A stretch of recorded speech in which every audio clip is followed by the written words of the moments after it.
नमस्कार दोस्तों, दबंग खेसारी लाल यादव का एक रंगदारी गाना शूटिंग हो रहा है जो कि ज़ोर शोर से शूटिंग चल रहा है। नम्रता मल्ला के साथ में वीडियो गाना आने वाला है तो एकदम बवाल और झकास गाना होने वाला है। थोड़ा सा इंतज़ार कीजिए, बहुत जल्द गाना आने वाला है। और पावर स्टार पवन सिंह का भी एक बहुत बड़ा गाना आने वाला है। 1 से 2 दिन के अंदर पोस्टर आने वाला है तो इंतज़ार कीजिए, पावर स्टार पवन सिंह का भी गाना आ जाएगा।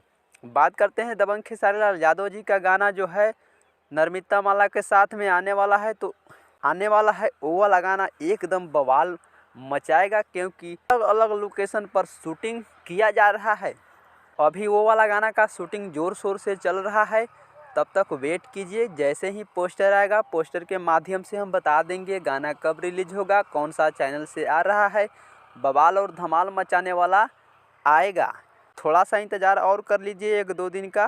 जैसे ही आएगा पोस्टर हम बता देंगे कहाँ से गाना आएगा। तो इसी तरह का न्यूज़ पाने के लिए चैनल को सब्सक्राइब कीजिए।